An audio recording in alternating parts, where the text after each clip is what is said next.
Hello. This year, for the first time ever, 50% of Magic sets released were Universe Beyond. And starting next year, in 2026, a majority of new Magic releases will be Universe Beyond, which isn't even factoring in the inevitable Universe Beyond secret layer drops with mechanically unique cards. With all the IP crossovers happening, some people are saying that Magic is losing its identity. It's becoming like Fortnite. But that's not accurate, is it? Fortnite crossovers are largely cosmetic. They don't have meaningful impact on the gameplay. But Universe Beyond cards aren't limited to reskins. I've talked before in previous videos about how Universe Beyond creates a quasi-reserved list where mechanically unique cards with name and creature types that are linked to an external IP make reprinting them a difficult, if not impossible, task. A majority of Universe Beyond Magic cards are functionally unique game pieces. But if creating mechanically unique game pieces from dozens of different crossover IPs isn't Fortnite, then what is it? If you want to know what the future holds for Magic the Gathering, look no further than LEGO. For nearly half a century, starting in 1978, LEGO has created their own unique themes and would often revisit familiar characters and settings like castles or pirates. I collected all of the Adventurer sets with Johnny Thunder growing up in the late 90s.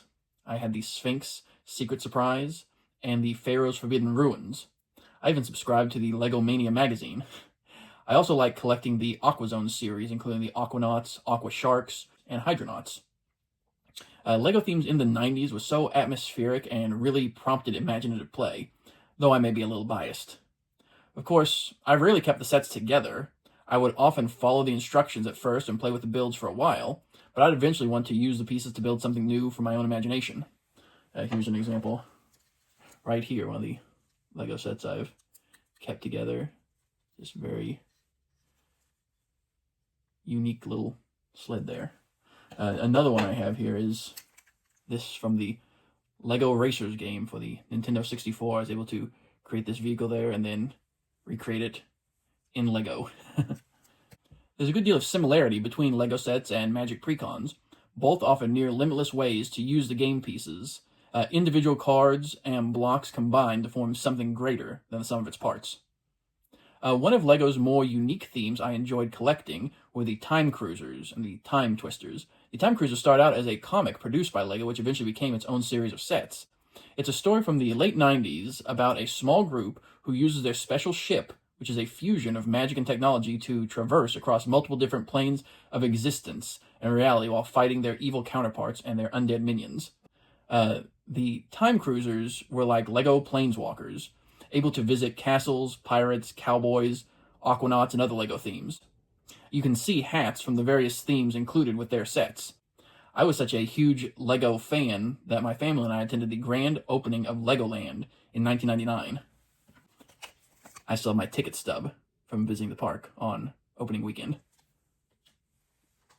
I was interviewed and got my picture in the paper.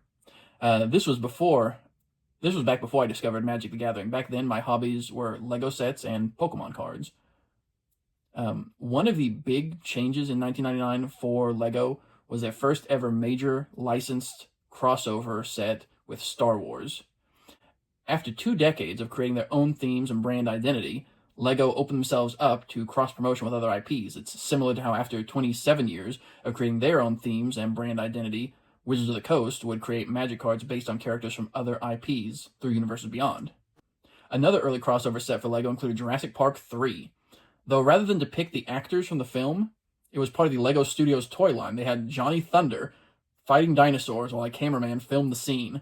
Without the Jurassic Park logo, you would have never known this was meant to be a Jurassic Park set.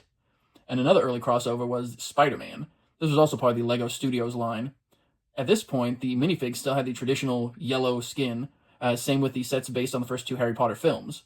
Once LEGO did a crossover with the NBA in 2002, though, they introduced a wide variety of skin tones. 2002 was also the year I discovered Magic the Gathering. At that point, I really stopped buying Legos and Pokemon cards and focused more on Magic the Gathering. In the years that followed, the minifigs for crossover IP LEGO sets used the flesh-colored skin tones to more accurately reflect the source material rather than the traditional yellow skin. Harry Potter is a great example of how LEGO IP crossovers have evolved over the years. The original Hogwarts castle building set cost about $90 and was released in 2001. It wasn't trying to be the most accurate build possible. It was a LEGO set designed for young children. It was meant to be played with and wasn't overly complex. But modern LEGO sets are catering to an adult audience with grown-up disposable income first and foremost. Those adults don't care about play features. They want something detailed and accurate to the source material in order to justify the high price. They want a conversation piece for their shelf. The new Hogwarts Castle is a prime example. It costs $260 with 2,135 pieces. It's much more detailed than the one released 24 years ago, which just had 682 pieces, but it's also priced out of the range of most kids.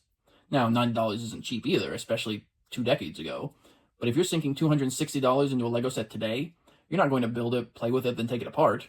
It's meant to be put on display. The ratio between original Lego set designs and IP crossovers remained pretty evenly split for the first 15 years after the Star Wars collaboration. But starting in 2014, the vast majority of new Lego themes introduced were IP crossovers. This was the same year the Lego Movie came out, which grossed more than $470 million globally. It had a scene highlighting just how many different IPs had partnered with Lego over the years. Now, I saw the Lego Movie in theaters and was disappointed that Johnny Thunder was relegated to a blink and you'd miss it cameo. The film also feels somewhat self-aware, in that the villain feels like the adult collector for whom new sets are designed, while the hero is a child pleading for a return to the Lego sets of our youth, the ones which cared more about imagination and having fun, rather than accuracy to the source material. It feels like a real monkey's paw situation. Imagine if we were to finally someday get a Magic the Gathering movie, but Batman is one of the main characters. Or the film is some meta-commentary about how Magic is losing its identity amidst a sea of crossover IPs. It's disheartening when Lego has made so many decades of characters and settings from which to create a story, yet they still lean on brand recognition from other IPs to sell things. Ready Player One and Space Jam: A New Legacy both felt more like a flex on how many IPs they owned and could shove into one movie. The Lego movies do something similar. They're overstuffed with crossover characters, and the Lego sets aren't much better in that regard. There are very few new original Lego themes being created at this point. Ninjago, which premiered in 2011, is Lego's oldest original IP, which still has new sets being released. That's thanks in part to a successful series of films and a TV show. Of the more than 20 most recent Lego set themes released in the last 5 years, only 2 have been new original designs. The others were all crossover IPs, so that helps to keep Universes Beyond in perspective. After diversifying into theme parks and video games, Lego was on the verge of bankruptcy at the start of the millennium. Bionicle launched in 2001 and proved to be a massive hit, contributing 25% of Lego's total revenue in 2003. Despite a strong showing from Bionicle, Lego's overall sales plummeted by 30% in 2003. The original series of Bionicle toys ended 15 years ago in 2010. There was a brief revival in 2015, but that ended within 2 years. One of the changes Lego made to help turn things around was more crossover IP sets. Star Wars, Indiana Jones, Harry Potter, The Lord of the Rings, Disney, and DC Comics. Another change was to increase the prominence of minifigures. Minifigures used to be pretty generic. They weren't meant to stand out, but they're popular, so Lego is giving the people what they want with fancier, more expensive, more detailed minifigures. They have whole product lines just for selling fancy minifigures in blind bags, which compares to Magic's booster packs. The overemphasis on minifigures sort of reminds me of legendary creatures in Magic. Commander's the most popular way to play Magic. It's really warped the way WotC designs cards. They add dozens of new legendary creatures to most sets these days, in a similar way to how modern Lego sets add in more and more unique minifigs to help sell sets. Lego fans are much more forgiving of a mediocre set if it comes with exclusive minifigures. Star Trek is a prime example of this. The new Lego USS Enterprise has an MSRP of $400. It includes the entire main cast of Star Trek: The Next Generation, fan favorite characters, and Wesley. So, can these figures fit inside the ship? Can you display them on the bridge? Well, no, because this ship doesn't come with a bridge. There's no room for the figures in the ship. It's meant to be a display piece. There's no room for play features. But you know what this $400 set has? A typo. A typo on the tagline for the series. But it still comes with all the characters, even though there's no room for them in the ship, because people expect minifigures. They want to see accurate representations of the IP crossover characters in Lego form. But what about the bonus gift with purchase? That's right. If you order directly from Lego, you get a free bonus mini set. It's similar to what WotC does with Secret Layers. Buy $200 worth of product and get a free bonus card. So is that where we get a bridge? Maybe a conference room with a desk for all the characters to sit at? Somewhere to display your minifigures? No, the gift with purchase for Star Trek is the Type 15 shuttle pod. But even the gift with purchase comes with an exclusive minifigure for Ensign Ro Laren. The Star Trek Lego set sold out within an hour. Hundreds of copies of the set have already been marked up and sold on eBay, only for about a couple $100 more than the purchase price. I'm used to seeing scalpers selling secret layers at 2 to 3 times the price they paid for them. So seeing someone sell a $400 Lego set for $600 hardly seems worth it after fees and shipping. Worth noting that this is not a one and done. Restocks for LEGO Star Trek will be coming next year, though the gift with purchase may no longer be available.